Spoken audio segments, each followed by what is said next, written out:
Tunaendelea na kitabu cha Danieli sura ya pili. Katika kipindi kilichopita tuliona juu ya jinsi ambavyo Mfalme Nebukadreza aliota ndoto na jinsi ambavyo alichukua hatua ili kwamba aweze kupata tafsiri ya ndoto. Aliita watu wake wenye hekima wa Babeli ili kwamba waweze kumsaidia kufafanua ile ndoto na kumwambia kwanza alichoota, lakini pia kumwambia tafsiri yake. Na tuliona jinsi ambavyo watu wenye hekima wa mfalme walishindwa, na kupitia Danieli basi Mungu alijifunua kupitia mtumishi wake Danieli ili aweze kumuonesha mfalme tafsiri ya ndoto ile. Hivyo leo tunaendelea na tuweze kuona kwa undani zaidi hii ndoto ilikuwa ni nini, lakini pia ndoto hii ilikuwa na maana gani. Kama ambavyo tuliona katika kipindi kilichotangulia kwamba Danieli alioneshwa na Mungu katika maono ya usiku, na hivyo Danieli akaingia mbele ya mfalme ili amfafanulie ile ndoto, na alimfunulia mfalme kile ambacho alikuwa ameota. Na kile ambacho alikuwa ameota ilikuwa ni sanamu. Aliona sanamu kubwa sana katika maono yake ya usiku. Aliona sanamu kubwa katika ndoto ambayo ilikuwa ya ajabu sana kwake. Unaweza ukaona ndoto hiyo ambayo aliota mfalme imeelezwa katika kitabu cha Danieli 2 mstari wa 31 hadi 35, wakati Danieli akiwa anamueleza kila ambacho mfalme alikuwa ameota. Aliota sanamu kubwa ambayo ilikuwa mfano wa umbo la mwanadamu. Ilikuwa imeundwa kwa madini mbalimbali na ilimshangaza sana mfalme. Aliona sanamu hiyo iliyokuwa imeundwa kwa madini mbalimbali. Sanamu hiyo ilikuwa imeundwa kwa madini mbalimbali kuanzia kichwani mpaka kwenye miguu. Kichwa kilikuwa ni cha dhahabu,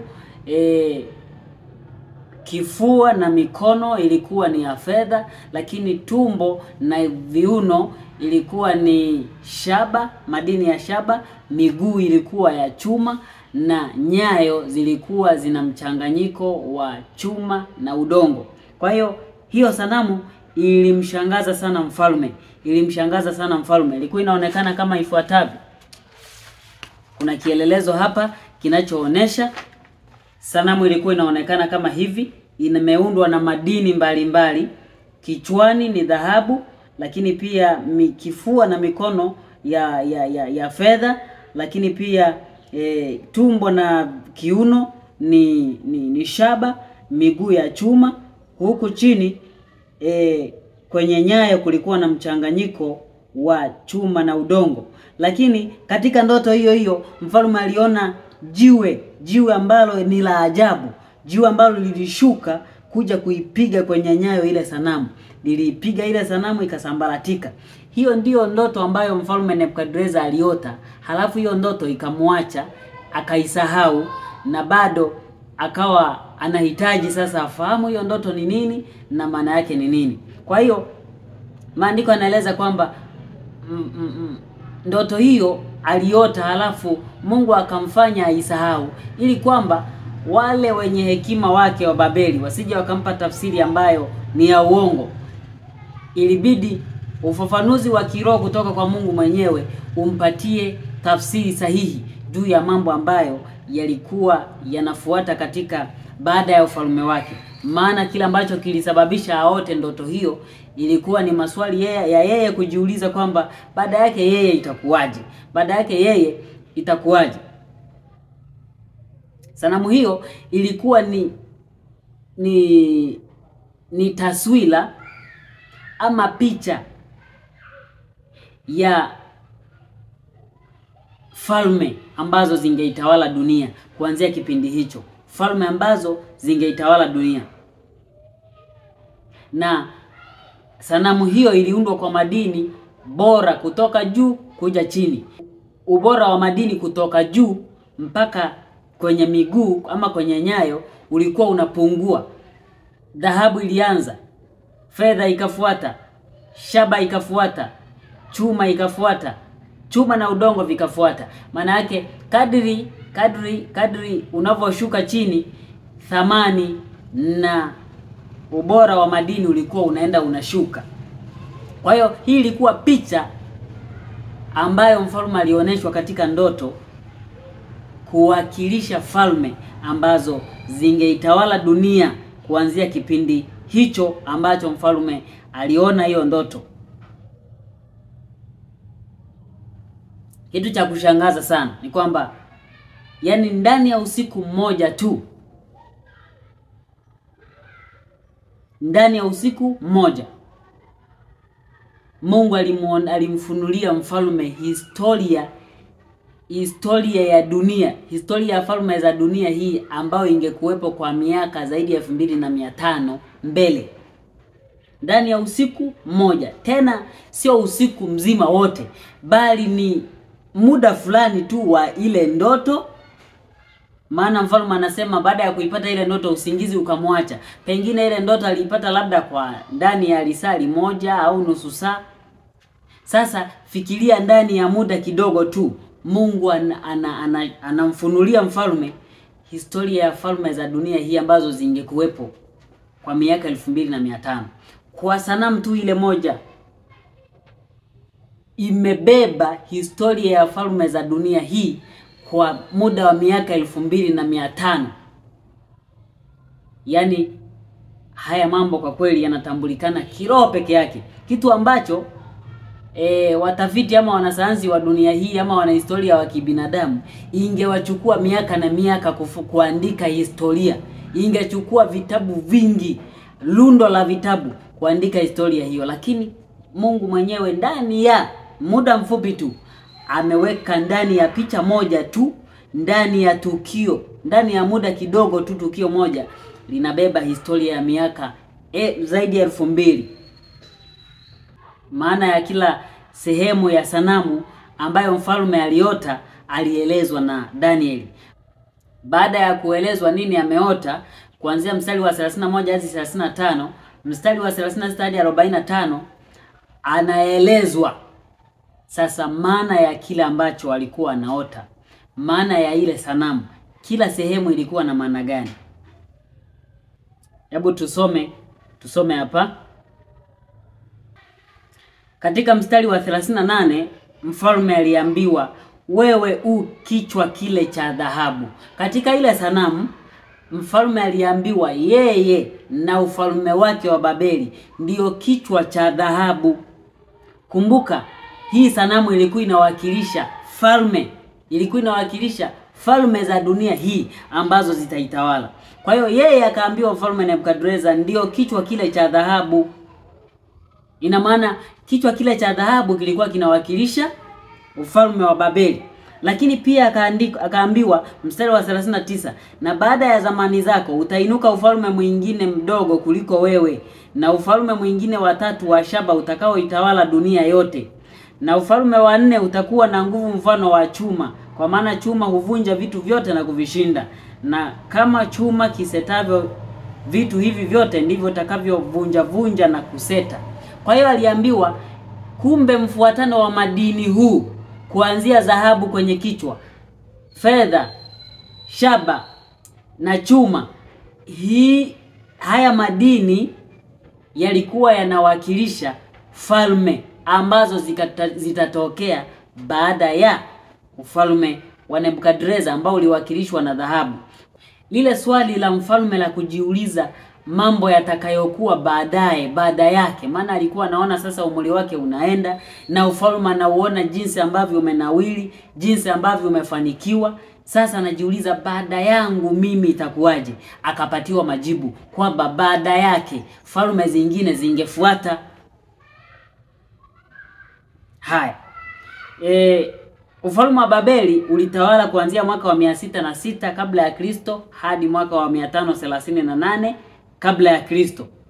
Lakini utawala uliowakilishwa na kifua na mikono ya fedha uliwakilisha utawala ama ufalme wa Umedi na Uajemi. Medo-Persian Empire. Empire hii ama ufalme huu ulitawala dunia yote kuanzia mwaka wa 538 baada ya ufalme wa Babeli kuanguka mpaka mwaka 331 kabla ya Kristo. Ina maana mikono ile miwili kwenye kifua, mikono ile miwili ya fedha iliwakilisha mataifa mawili ambayo yangeshirikiana katika kutawala kwa wakati mmoja, yani Umedi na Uajemi. Wamedi na Waajemi, haya yalikuwa mataifa mawili ambayo yaliushinda ufalme wa Babeli yakatawala baada ya huo. Tumbo na kiuno vya shaba viliwakilisha ufalme wa Ugiriki au Uyunani. Ufalme huu ungetawala baada ya Umedi na Uajemi. Kwa hiyo hizi falme zilikuwa zinatawala na kuondoka. Ufalme huu unakuja na kuondoka. Tutaona sababu kwa nini falme hizi zilikuwa zinakuja na kuondoka na nani aliyekuwa anaziweka hapo. Anaziweka hizi falme ili ziweze kutawala. Uyunani ulitawala tangu mwaka 331 kabla ya Kristo mpaka mwaka 168 kabla ya Kristo. Lakini pia baada ya Uyunani kutawala, ufalme wa Roma ulifuata. Ufalme wa Rumi uliwakilishwa na miguu ya chuma. Ufalme huu uliwakilishwa na miguu ya chuma, nao ulitawala dunia kuanzia mwaka 168 kabla ya Kristo mpaka mwaka 476 baada ya Kristo. Kwa hiyo hizi ndizo falme ambazo alioneshwa falme ambazo ziliwakilishwa na madini mbalimbali katika ile sanamu. Katika unabii huu wa Danieli tutaona kitu ambacho tulikizungumzia hata vipindi vingine vilivyopita kwamba kitabu hiki ama vitabu vya maandiko matakatifu utaona huwa vina tabia ya kurudia ujumbe, lakini kwa jicho la kiroho Mungu ni mbunifu. Katika kuwasilisha jumbe kwetu alikuwa anazipangilia kwa namna ambazo iwe rahisi kwetu kuzielewa, lakini pia kupanua uelewa wetu. Jumbe zinajirudia lakini kwa kupanuka, sio kile bali kwa kupanuka. Kwa mfano, vitabu vinne vya Injili, kitabu cha Mathayo, Marko, Luka, Yohana, ni vitabu ambavyo vinaeleza kuna matukio fulani yanajirudia. Lakini mtu mwingine unaweza ukasema kwamba sasa kulikuwa na haja gani kila mmoja anarudia kile? Mfano mateso ya Kristo. Lakini kila mmoja ameeleza kwa namna yake. Na tukio lile linakuwa limeeleweka vizuri kwa mtu ambaye amesoma vizuri. Linaeleweka kwa upana zaidi tukio hilo moja, lakini limeelezwa kwa namna tofauti na waandishi wawili au zaidi. Kwa hiyo vitabu vya unabii pia vimeandikwa katika mtindo huo. Kwa mfano kitabu cha Danieli kimeandikwa kwa mfumo kwa matukio ya kiunabii kujirudia, lakini kujirudia kwake hakujirudii vile, kujirudia na kupanuka. Mfano wa kitabu pia cha Mwanzo. Kitabu cha Mwanzo sura ya kwanza na sura ya pili kuna kujirudia kwa matukio lakini kwa upana zaidi. Hata wengine huwa wanapata fursa ya kuingiza nadharia pale. Kwa mfano, katika sura ya kwanza kumeelezwa kuna uumbaji, lakini pia sura ya pili pia kumeelezwa kuna uumbaji, lakini uumbaji ambao umeelezwa kwa upana zaidi, tukio kwa upana zaidi. Sura ya kwanza imeeleza kwa namna ambayo si kwa upana sana, lakini sura ya pili ameeleza kwa upana zaidi. Kwa mfano tukio la uumbaji sura ya kwanza na uumbaji sura ya pili, watu ambao wana hila za kupotosha maandiko wanasema kwamba sura ya kwanza Adamu aliumbwa na mwanamke, lakini sura ya pili tunaona Adamu akiwepo lakini pia ameumbwa na mwanamke tena sura ya pili. Kwa hiyo wanasema kwamba wanaingiza nadharia hapo ya kwamba mwanamke aliyeumbwa sura ya kwanza na yule ambaye ameumbwa katika sura ya pili ni wanawake wawili tofauti, kitu ambacho sio kweli. Lakini kinachoelezwa hapa ni kwamba maandiko ama vitabu vilivyopangiliwa, jumbe ambazo zimepangiliwa katika maandiko matakatifu, vimepangiliwa kwa kujirudia lakini kwa kupanuka. Hebu tuone kitu kimoja katika kitabu cha Danieli, jinsi ambavyo unabii ulikuwa umeelezwa kwa kujirudia lakini kwa kupanuka. Katika sura iliyotangulia kuna kitu kinaelezwa na vitu vingine havielezwi, lakini sura inayofuata vinarudiwa vilivyoelezwa sura ya kwanza, lakini kuna vingine vinaongezeka, vinapanuliwa, ili kwamba kumfanya msomaji aelewe hatua kwa hatua. Kwa mfano, kuna mambo 6 ambayo yameelezwa katika ile sanamu. Katika sura ya pili kuna mambo 6 yameelezwa kuzingatia ile sanamu ambayo mfalme aliota. Hayo mambo 6, ya kwanza ni kichwa cha dhahabu ambacho ni ufalme wa Babeli. Ya pili ni ufalme wa Umedi na Uajemi. Jambo la tatu ni ufalme wa Ugiriki. Jambo la 4 ni ufalme wa Rumi. Jambo la 5 ni nyayo za udongo na chuma ambazo ziliwakilisha ufalme wa Ulaya, ufalme wa Ulaya uliogawanyika ambao haushikamani. Lakini jambo la 6 ni jiwe lililochongwa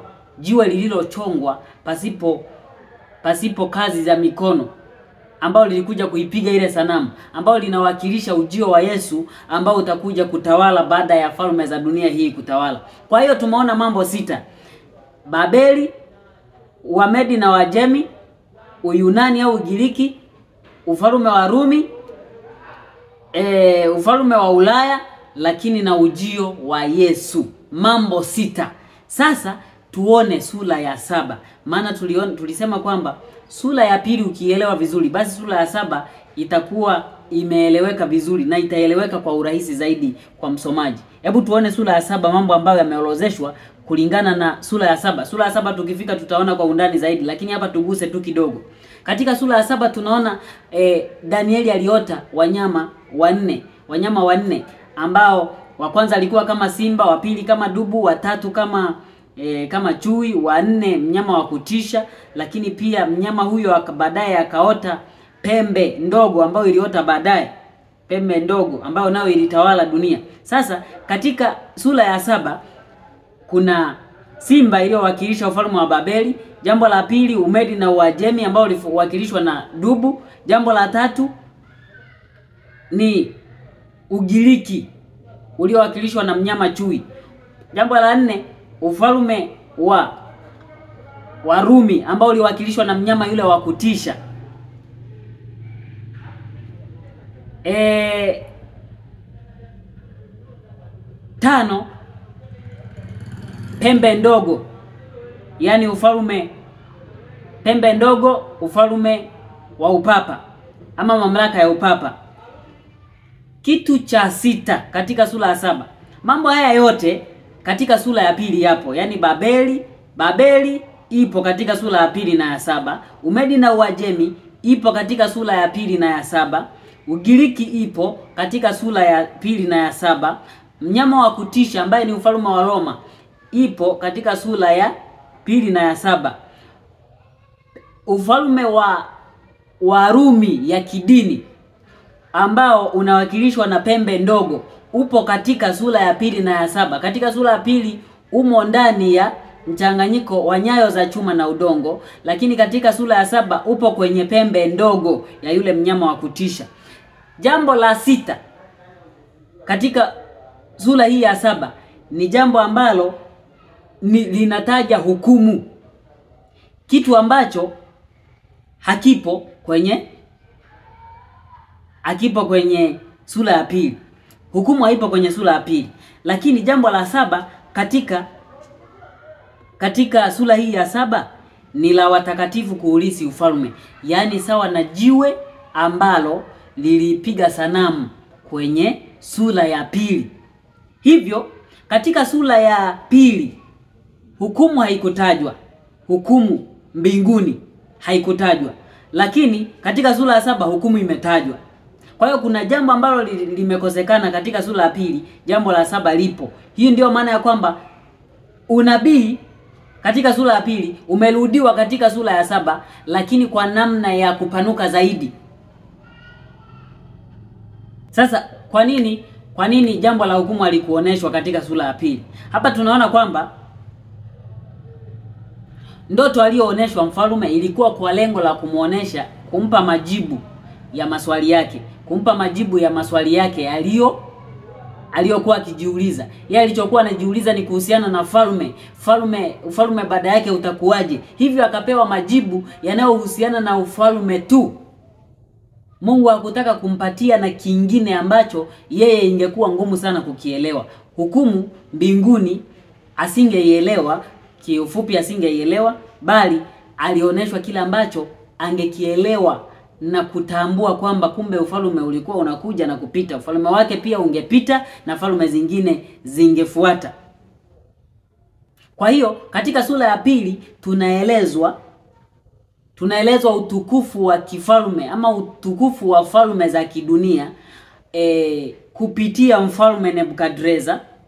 Kupitia mfalme Nebukadreza tunapata ujumbe wa kupata kufahamu utukufu wa falme za dunia. Lakini katika sura ya 7 tunaona utukufu wa falme za kidunia kupitia Mungu mwenyewe, kwamba ni Mungu mwenyewe sasa ameamua kutuonesha sisi. Lakini katika sura ya pili ni Mungu ameamua kumpatia mfalme Nebukadreza majibu, lakini kwa faida yetu sisi pia. Lakini sura ya 7 ni Mungu sasa ameamua kuwaonesha watu wake juu ya falme ambazo zingeitawala dunia. Na ndiyo maana kwa sababu anawaambia watu wake, anawawekea na hukumu waweze kutambua matukio yote jinsi atakavyopangana paka hukumu. Maana hukumu wangeielewa kwa urahisi zaidi kwao. Hukumu hii inawakilisha nini kuliko angeoneshwa mfalme mpagani ambaye haelewi Mungu anahitaji nini hasa kwa undani. Kwa hiyo katika sura ya 8 na ya 9 utaona historia ya watu wa Mungu utaona historia ya Mungu katika falme hizo. Katika falme hizo watu wa Mungu walifanywaje, waliishije. Kwa hiyo unabii wa Danieli unaenda unapanuka hivyo. Sura ya pili, ya 7, ya 8 na kuendelea unaenda unapanuka zaidi, lakini kwa kujirudia na kwa kupanuka. Mfalme alioneshwa haya mambo ili kwamba yatakapotokea asije akagafilika au akataka kubishana na Mungu. Maana aliambiwa hayo ili aelewe kwamba kumbe ufalme wake utapita. Katika Yohana 14:29 nasema, na sasa nimewaambia kabla halijatokea, kusudi litakapotokea mpate kuamini. Hivyo mfalme alikuwa anaandaliwa aelewe na ajue ni nani anayetoa ufalme, ni nani ambaye anatoa ufalme, ni Mungu wa mbinguni. Hivyo alimjulisha mapema ili mambo hayo yatakapotokea asije akagafilika. Kupitia ndoto hii ya mfalme Nebukadreza, Danieli pia aliwekwa katika mazingira ya kuandaliwa katika utume wa kinabii. Aliandaliwa ili aweze kupata maono mengine zaidi ya unabii kupitia mfalme Nebukadreza. Hivyo tunaona katika sura ya hii ya pili jinsi ambavyo Mungu alimuomba Mungu ili apate kuoneshwa ni nini ambacho mfalme ameota, na kweli akaoneshwa na tafsiri yake, na akamshukuru Mungu, akamhimidi Mungu kwa kila ambacho alikifanya kwa kumuonesha yale maono. Hivyo ndivyo ambavyo aliandaa mazingira. Kwa hiyo kwa kila ambacho alioneshwa kidogo na kumshukuru Mungu, aliona kwamba Mungu aliona ndani ya mtu huyu ninaweza nikaweka kitu kikubwa zaidi, anaweza akatumika kwa mambo makubwa zaidi. Ndivyo ambavyo tunaona sasa Danieli anatumika kuleta unabii mkubwa wa kuihusu historia ya dunia hii mpaka mwisho wake. Alipokuwa katika ufalme wa Babeli, alioneshwa mambo makubwa sana zaidi ya kile tu ambacho mfalme Nebukadreza aliota.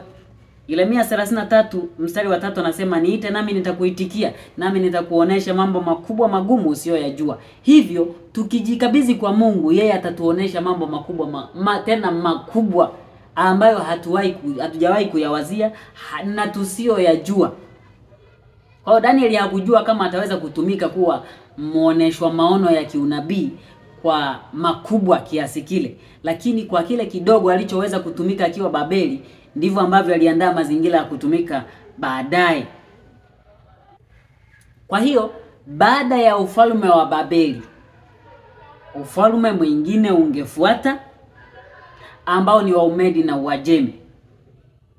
Kwa sababu ya kiburi cha ufalme, kiburi cha wafalme wa Babeli, Mungu aliamua kuondoa ufalme kwao.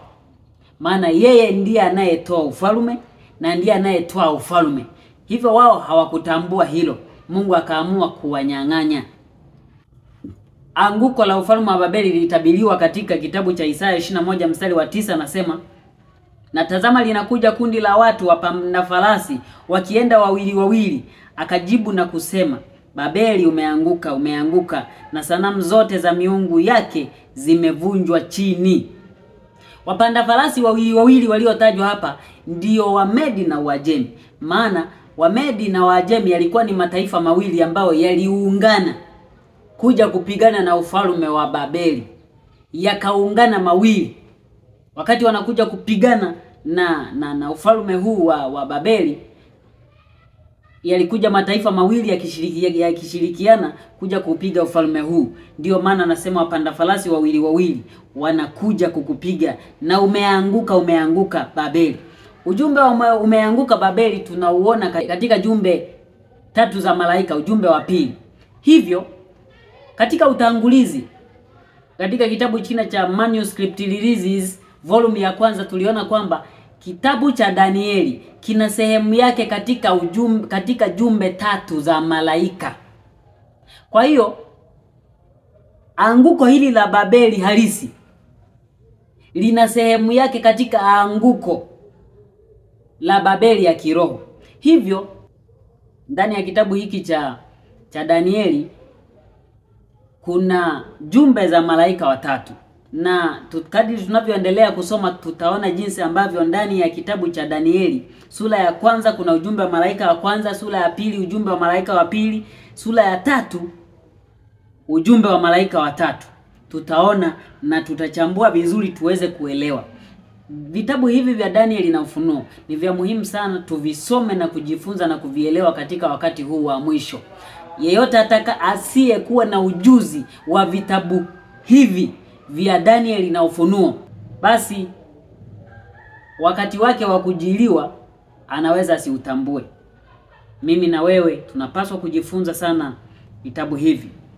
Katika sura ya 4, Danieli 4 mstari wa 30, tunaona jinsi ambavyo kiburi cha mfalme Nebukadreza mwenyewe kilivyokuwa kimepanda juu, akitaka kubishana na Mungu kwamba ufalme wake ungeanguka. Danieli 4:30, mfalme Nebukadreza akanena akasema, mji huu sio Babeli mkubwa nilioujenga mimi, uwe kao langu la kifalme kwa uwezo wa nguvu zangu, ili uwe utukufu wa enzi yangu. Yani anajivuna kwamba yeye si yeye aliyeujenga. Sasa inawezekanaje upite? Inawezekanaje mwingine aje alisi ufalme huu? Haiwezekani. Kiburi chake ndicho kilichotengeneza mazingira ya tamko la unabii ule wa Isaya wa anguko la Babeli kutimia. Mungu alimpatia mfalme mwingine, Wamedi na Waajemi aliwapatia ufalme baada ya kuanguka kwa ufalme huu wa Babeli. Jinsi ambavyo Babeli alikuwa amejijenga sana, akijihakikishia ulinzi kwamba ni kwa fahari zote zile zingedumu milele. Kupitia fahari zile Mungu alitengeneza mazingira. Kupitia mto ule flat tuliona, ulikuwa unaingiza maji ndani ya mji, ndani ya palace, ndani ya ikulu ya mfalme Nebukadreza. Kupitia ule mto Wamedi na Waajemi waliingia, wakaenda kuteka ufalme na kumuua Belshaza. Katika sura ya 5 utaona Belshaza akiuawa na ufalme unachukuliwa na Wamedi na Waajemi. Danieli 5 mstari wa 28 anasema, Peresi ufalme wako umegawanyika, nao wamepewa Wamedi na Waajemi. Kwa hiyo pamoja na fahari zake zote, pamoja na nguvu zake zote alizokuwa anajivunia mfalme wa Babeli na ufalme wake, lakini Mungu aliondoa ulinzi kwa ufalme huu. Aliondoa ulinzi na nguvu, akawapa Wamedi na Wajemi ufalme. Hapa ndio tunajifunza kwamba sisi tunapaswa kujisalimisha kwa Mungu. Nguvu tutakuwa nazo tu. Nguvu za Mungu tutakuwa nazo kama Mungu tuko naye. Lakini kama Mungu hatuko naye, ulinzi, nguvu, uwezo hatutakuwa nao hata siku moja. Ndio maana maandiko yanasema hivi.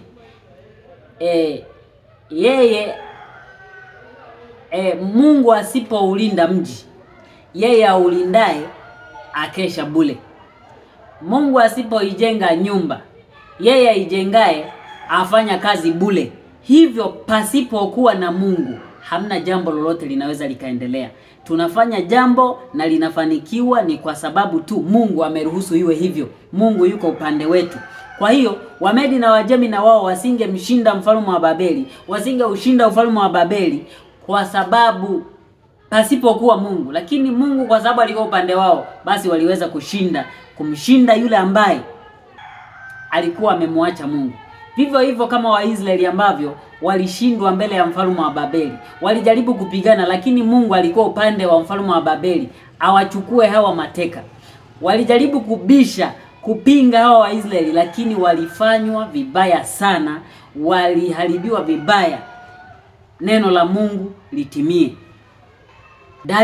Dario Medi ndiye alianza kutawala baada ya ufalme wa Babeli kushindwa na kuanguka. Baada ya mfalme Belshaza, basi Dario Medi akishirikiana na Koresh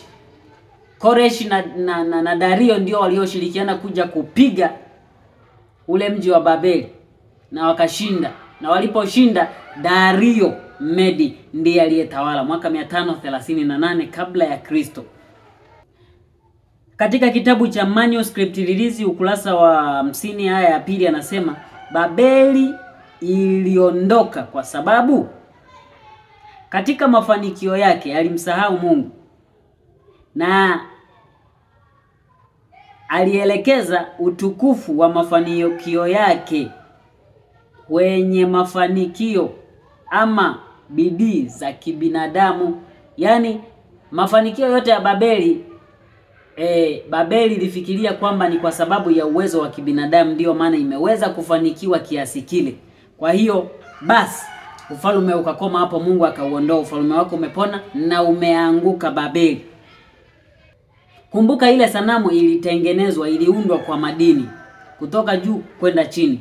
Na ubora wa madini tumesema ulikuwa unashuka kadri unavyoshuka chini kwenye nyayo. Babeli ilikuwa inaundwa na dhahabu ambayo ina thamani kubwa zaidi kuliko fedha. Hivyo dhahabu ilishindwa na fedha ambayo ni madini hafifu zaidi ya dhahabu yakatawala. Na kwenye maelezo ya Daniel aliambiwa ufalme mdogo kuliko wewe utainuka. Hebu fikiria ufalme mdogo ndio unaushinda ufalme mkubwa. Kwa hiyo lakini pia ukiangalia ni kwamba Babeli ilikuwa ni ufalme. Ufalme ni empire. Ni empire kwa Kiingereza, lakini pia ufalme ni empire, maana yake inakuwa ni himaya ambayo inachukua eneo kubwa. Linaweza likawa lina nchi zaidi hata ya 5 au zaidi ya 10, ndio linaitwa empire. Babeli ndio ilikuwa na himaya kubwa, ilikuwa na eneo kubwa sana. Tuchukulie lina nchi 10, lakini Wamedi na Wajemi zilikuwa ni nchi 2 tu ambazo zilikuja kuushinda ufalme. Hebu chukulia mfano labda Afrika Mashariki ambao ina nchi Tanzania, Uganda, Kenya, Rwanda, Burundi. Nchi 5. Tuseme hii ndio Babeli, mfano wa Babeli, ufalme au empire. Halafu nchi 2 tu ziungane zije zipige huu ufalme wa nchi 5. Hii ndio maana ya kwamba ufalme mdogo utatawala baada yako. Ufalme mdogo ni nchi 2 ziliungana zikapiga himaya ambayo ina nguvu ya nchi zaidi ya 5. Kwa hiyo tunapoendelea mbele tunaona jinsi ambavyo pia Umedi na Uajemi ilikuwa inawakilishwa na madini ya fedha. chini yake kulikuwa na madini ya shaba. Madini ya shaba ambayo yana thamani ndogo zaidi ukilinganisha na madini ya fedha. Kwa hiyo Wamedi na Wajemi nao walipigwa na mfalme ambaye alikuwa anaonekana hawezi kushinda mbele yao, lakini kwa sababu Mungu alikuwa upande wa mfalme huyo, basi na wao walipigwa. Kumbuka, Umedi na Uajemi zilikuwa ni nchi mbili ambazo zinatawala kwa wakati mmoja kwa kushirikiana. Uyunani ilikuwa ni nchi moja. Kwa hiyo nchi moja ikazipiga nchi mbili. Kwa hiyo hebu angalia mfuatano huo. Thamani ilikuwa inashuka ya zile sanamu. Kwa hiyo Babeli ilikuwa ni himaya ya nchi nyingi zaidi. Umedi na Uajemi ni nchi mbili tu, zikaja zikapiga hii himaya yenye nchi nyingi. Lakini Wamedi na Wajemi na wao ambao ni nchi mbili wakaja wakapigwa na nchi moja. Uyunani na yenyewe ambao ni nchi moja ilikuja ikapigwa na ikashindwa na mji. Mpendwa, tuelewane vizuri hapa. Hii ndio maana ya historia halisi. Babeli ilipigwa na nchi mbili. Nchi mbili zikapigwa na nchi moja ambao ni Uyunani. Uyunani ambao ni nchi moja ikapigwa na mji wa Roma. Ndivyo ambavyo ndivyo ambavyo sanamu ile ilikuwa inashuka thamani kadri unavyoshuka chini. Hivyo ndivyo ambavyo kitu cha chini ambacho kilikuwa na thamani ndogo kilipiga kitu chenye thamani kubwa. Kwa nini? Kwa sababu hicho kitu chenye thamani kubwa kimeachwa na Mungu. Ndivyo ambavyo maandiko yanasema hata leo, mtu akijivuna kwa sababu ana ujuzi mwingi, ana talanta nyingi, akaacha kumtumikia Mungu, kumtumaini Mungu, akajitumaini yeye mwenyewe, basi Mungu atainua mtu ambaye alikuwa anaonekana ni wa chini sana, na ataifanya hiyo kazi ambayo alitakiwa aifanye huyu msomi. Mfano, wakati Yesu anakuja duniani, aliwakuta Mafarisayo, Masadukayo, lakini makuhani ambao walikuwa na elimu nzuri tu, elimu ambazo walikuwa wanazo. Kwa hiyo zile elimu za maandiko, pamoja na kwamba maandiko walikuwa wanatafsiri isivyo, elimu ile maandiko iliyofanya wajivune kana kwamba sasa yale maandiko ni kwa uwezo wao na wanatafsiri kwa jinsi wanavyotaka wao. Hivyo Mungu akawaacha, Yesu akawaacha, akatumia watu wengine ambao hawakuwa hata na elimu, akawawezesha wakaianzisha kazi na kuifanya kazi kwa nguvu kubwa kuliko hata wale ambao walikuwa wanajivuna wakiwa wameachwa nje. Haya, ufalme wa Wamedi na Waajemi nao ulidumu kwa muda wake, lakini baadaye na wenyewe kwa kumsahau Mungu, kwa kuendekeza machukizo mbele za Mungu, na wenyewe uliachwa na Mungu. Mungu aliondoka, akauacha. Tawala mwingine ukasimama kutawala mahali pake. Danieli 10:20 inasema, ndipo akasema, je, unajua sababu hata nikakujia? Na sasa nitarudi ili nipigane na mkuu wa Uajemi, nami nitakapotoka huku, tazama mkuu wa Uyunani atakuja. Malaika Gabriel hapa alikuwa anaongea na Danieli, akimwambia kwamba amerudi ili apigane na mkuu wa Uajemi. Neno hili linaposema apigane na mkuu wa Uajemi, si haimaanishi apigane kinyume cha Uajemi, bali akae upande wa Uajemi ili kupigana ama kupigania huo ufalme ili uendelee kudumu. Na anaendelea anasema atakapotoka ndipo mkuu wa Uyunani aje. Kwa hiyo wakati ambapo malaika Gabrieli angeacha kupigana upande wa Uajemi, basi njia ingefunguliwa kwa Myunani kutawala. Kwa hiyo unaona jinsi ambavyo kumbe hizi falme zilikuwa zinasimamishwa na Mungu mwenyewe, na wakati Mungu zilipomchukiza Mungu, zikamwacha Mungu, zikajitukuza zenyewe, aliziacha kuruhusu falme zingine kutawala. Kwa hiyo moja ya sababu kubwa ambayo ufalme wa Medi na Uajemi uliondolewa ni kwa sababu sheria ya Mungu ilikanyagwa chini. Sheria ya Mungu ilikanyagwa chini katika kipindi hiki cha utawala wa Wamedi na Waajemi walitukuza sheria yao, wakisema sheria yao haibadiliki. Sheria yao ni sheria ambayo ikiwekwa haiwezi kubadilika, na sheria ya Mungu ikawekwa chini. Kwa hiyo jambo hilo lilimchukiza Mungu, na hivyo hofu ya Mungu ama ucha Mungu kawa haupo kabisa. Kwa hiyo jambo hilo na uasi huo ukasababisha ufalme wa Medi na Uajemi na wenyewe uondoke. Ufalme wa Uyunani ulifanya yale yale na wenyewe ukamchukiza Mungu baada ya kutawala mahali pa Wamedi na Waajemi. Na ufalme huu wa Medi na ufalme huu wa Uyunani ulikuwa na machafuko makubwa zaidi, ulikuwa na uchafu mwingi zaidi. Ndivyo ambapo Mungu na wenyewe aliuacha ufalme, akainua ufalme mwingine ambao ulitawala mahali pa Uyunani. Katika manuscript release ukurasa wa 50 anasema falme zilizofuata zilikuwa na kiwango kidogo sana cha maadili na uharibifu. Ziliharibika kwa sababu ziliondoa utii wake kwa Mungu. Kadiri ya zilivyomsahau, zilizama chini na hata chini katika kiwango cha maadili. Kwa hiyo falme hizi Uyunani iliendelea kuzama zaidi chini kuliko hata wale wa Medi na Waajemi, yenyewe ikazama chini zaidi katika uasi. Kwa hiyo Mungu akauacha huu ufalme. Pia ufalme wa Roma ulifuata, nao ulifanya na unafanya machukizo makubwa. Uliendelea kufanya maovu huu ufalme wa Roma, na Mungu na adhabu za Mungu zilikuwa juu ya ufalme huu. Katika kitabu cha Youth's Instructor September 22, 1903 au manuscript release volume ya kwanza ukurasa wa 50 aya ya 4 anasema ufalme mkuu wa Roma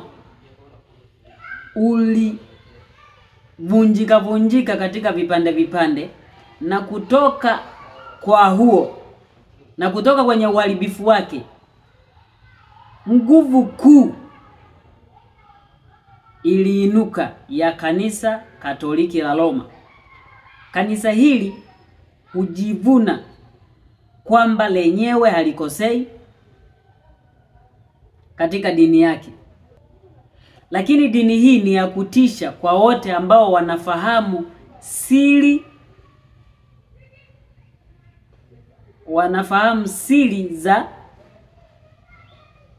ya kuasi.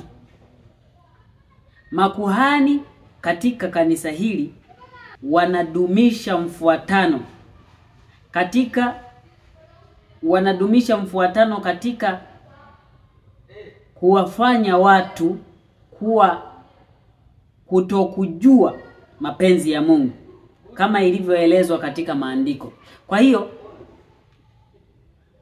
utawala wa Roma nao ulipofanya maovu yake, hata kwa kupambana na mkuu wa wakuu ambaye ni Yesu Kristo na kumuua. Maana Yesu alipokuja alikuta ufalme wa Roma ndio unatawala, na hapo ndipo mfalme wa wafalme ambaye ni Yesu Kristo aliangamizwa na ufalme huu wa Roma, ulimhukumu kifo. Ufalme huu nao ulipofika mwaka 476 uligawanyika, lakini kutoka kwenye uharibifu huu wa kugawanyika, kanisa Katoliki la Roma liliinuka, ambalo nalo linaendeleza machukizo makuu ambayo ni ya kuwafanya watu wawe wajinga, wasilijue neno la Mungu, bali washikilie mapokeo ambayo ni ya uongo na ya kuwadidimiza katika hali zao za kiroho, na wasifae kabisa kwa ajili ya ufalme wa Mungu. Hivyo ufalme huu na wenyewe utaondoshwa wakati utakapofika. Ndio maana sasa katika uharibifu wa hii Roma ambayo ilikuwa inaundwa na inawakilishwa na madini ya chuma, uharibifu huo baada ya baada ya ugawanyika katika vipande ambao vinawakilishwa na Rumi ya kidini, yani kwenye ile sanamu katika nyayo zilizochanganyikana na chuma na udongo. Zile chuma ndo zinawakilisha upapa ama ufalme wa Roma ya kidini ya Kikristo katika enzi hii. Sasa jiwe lile linapokuja litakuja kuipiga ile sanamu katika miguu. Ina maana ufalme huu wa Rumi ya kidini utapigwa na ufalme huo utaangamia milele. Na hapo ndipo sehemu ya ufalme wa Yesu Kristo utaundwa. Nyayo zilizoundwa na mchanganyiko wa udongo na chuma ziliwakilisha Ulaya iliyogawanyika. Baada ya ufalme wa Roma kuanguka ambao ulikuwa chini ya kwa mara ya mwisho ulikuwa ukitawaliwa na makaisari. Baada ya ufalme ule kuanguka, uligawanyika mataifa 10 ya Ulaya yalitokea ambayo yalijipatia uhuru. Mwanzoni yalikuwa chini ya ufalme huu wa Roma, baadaye yakaanza kupigania kuanzia kipindi cha mwaka 350 miaka ya 350 baada ya Kristo mpaka kufikia miaka ya 476, ndipo kipindi ambapo mataifa haya yalikuwa yakipigana ili kujipatia uhuru kutoka kwenye mikono ya Rumi. Ndipo ilipofika mwaka 476 kwa mujibu wa kihistoria, ndipo ambapo mataifa haya yalijipatia uhuru kamili. Hivyo utawala wa dunia ukawa si chini ya mtu mmoja tena, ukawa si chini ya taifa moja tena, bali mataifa yenye nguvu ya Ulaya ndiyo yakashikilia nguvu, yakawa yametawala dunia. Lakini mataifa haya yakawa hayana nguvu tena ya mshikamano kama ambavyo mwanzoni Roma ambayo iliwakilisha na chuma jinsi ilivyokuwa na umoja na mshikamano. Ikawa katika hali ya kuachiana, hali ya kutokushikamana kabisa. Ndiyo maana katika miguu ya chuma imewakilishwa na chuma na udongo. Maana yake ndani yake kuna upinzani. Chuma na udongo ambavyo haviwezi kushikamana iliwakilisha jinsi ambavyo mataifa haya ya Ulaya hayawezi kushikamana tena yatengeneze kitu kimoja, kutengeneza mfalme mmoja wa dunia. Mataifa haya 10 ya Ulaya yanawakilishwa na vidole 10 vya nyayo za miguu za ile sanamu. Historia inaeleza kwamba wafalme wa dunia hii ama wafalme wa dunia katika mataifa yale 10 ya Ulaya wamejaribu kuiunganisha dunia chini ya mfalme mmoja, lakini ikashindikana.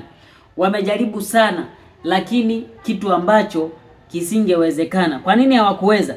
Andiko moja tu katika Biblia ilikuwa na nguvu ya kufanya jitihada zote zile zishindwe. Neno la unabii likisema itakuwa hivyo. Katika Danieli 2:43 nasema, na kama vile ulivyokiona kile chuma kimechanganyika na udongo wa matope, watajichanganya nafsi zao kwa mbegu za wanadamu, lakini hawatashikamana kama vile chuma kisivyoshikamana na udongo. Kwa hiyo kumbe walijaribu, lakini kwa sababu chuma na udongo haviwezi kushikamana, ndivyo ambavyo ufalme hawasingeweza kutengeneza ufalme unaoshikamana tena uweze kuitawala dunia. Wangeendelea kuwa hivyo hivyo.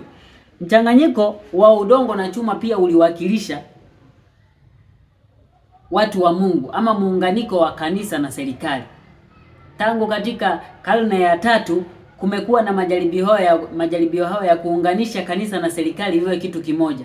Lakini siku zote ndani ya kanisa kumekuwemo watu wa Mungu ambao hawawezi kuunganisha imani zao na serikali.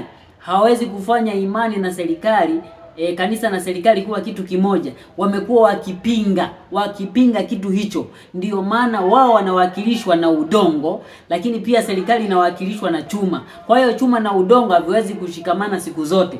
Hata wakati wa mfalme Konstantino na baadaye wakati wa upapa ukiandaliwa mazingira ya kuinuka, kulifanyika majaribio ya kuunganisha dini ya Kikristo na serikali, kitu ambacho kilifanikiwa kwa sehemu, lakini hakikufanikiwa kwa 100%, maana wapinzani walikuwepo tu. Ndio maana kashindwa kufanikiwa kwa 100%. Kwa hiyo wote ambao wanajaribu kuunganisha dini na serikali siku zote, maana kuunganisha dini na serikali itasababisha utakatifu wa watu wa Mungu uweze kuafifishwa, utakatifu wa sheria yake uweze kuafifishwa, na sheria za wanadamu kuinuliwa juu. Wote wanaojaribu kufanya hivyo, Mungu atawaadhibu siku atakapokuja. Jiwe lililokuja kuipiga ile sanamu ni ufalme wa Yesu Kristo, ambao utaanza katika ujio wake mara ya pili. Ufalme huo utakuja kuondoa falme hizi zote. Utakuja kuondoa hizi falme zote. Nakumbuka falme hizi zilikuwa zinakuja na kuondoka. Babeli ilikuja na kuondoka. Umedi na Uajemi wakaondoka. Wayunani wakaja na kuondoka. Ufalme wa Roma nao ukaja ukaondoka. Lakini ufalme wa Yesu Kristo utakaposimama hautaondoka milele. Hautaondoka milele. Maana huo ni ufalme ambao umehakikiwa, ni wenye haki, ile ambayo Mungu amekuwa akihimiza na kuitafuta katika falme za kidunia ziweze kutenda haki, zidumishwe. Lakini kitu ambacho hakikuwezekana, Mungu atasimamisha ufalme wa mwanae Yesu Kristo ambao utadumu milele. Danieli 2:44 inasema, na katika siku za wafalme hao Mungu wa mbinguni atausimamisha ufalme ambao hautaangamizwa milele, wala watu wengine hawataachiwa enzi yake, bali atavunja falme hizi zote vipande vipande na kuziharibu, nao utasimama milele na milele. Kwa hiyo ufalme huu wa Masihi utakuja kusimama milele na milele. Kitabu cha Tumaini la Vizazi Vyote ukurasa wa 34 aya 3 Kiingereza nasema, unabii wa Danieli ulitoa taswira ya utukufu wa utawala wake juu ya ufalme ambao ungetokea baada ya falme za dunia hii. Nabii alisema utasimama milele na milele. Danieli 2:44. Wakati wachache walielewa asili ya utume wa Kristo.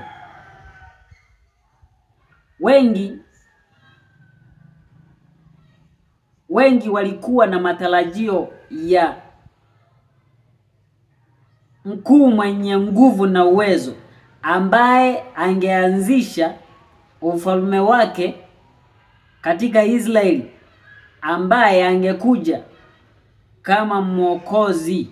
Kwa hiyo inaelezwa hapa kwamba Waisraeli wengi walitarajia kwamba walipokuwa wanausoma unabii huu, walijua kwamba Masihi angekuja kuanzisha ufalme wake hapa duniani. Na ndio maana wengi walimkataa. Wachache walielewa tu utume wa Kristo wakati alipokuja mara ya kwanza. Lakini wengi walioelewa tofauti kwamba angekuja kuanzisha ufalme duniani hawakuelewa kitu kama hichi. Ndio maana wengi walimkataa wakijua huyu si Masihi, maana Masihi wetu ametabiliwa kuja kuanzisha ufalme mkuu na wenye nguvu na kuifanya Israeli kuwa yenye nguvu. Wakamkataa. Kwa hiyo baada ya mfalme kuoneshwa tafsiri ile ya ndoto, alikiri nguvu za Mungu wa mbinguni. Akasema, mfalme akajibu akamwambia Danieli, hakika Mungu wenu ndiye Mungu wa miungu na Bwana wa wafalme, awezaye kufumbua siri, kwa kuwa wewe uliweza kuifumbua siri hii. Kupitia swali la mfalme la kujiuliza sijui itakuwaje baada ya mimi kutawala, majibu ya Mungu kwa lile swali lake yalikuwa na lengo ya kumtambulisha Mungu wa mbinguni. Ndio maana Mungu aliruhusu kupitia Danieli tu mtu wake aweze kumfafanulia mfalme na aweze kumtambua Mungu wa mbinguni, yule ambaye atoaye ufalme na kuutwaa katika wafalme wa dunia hii.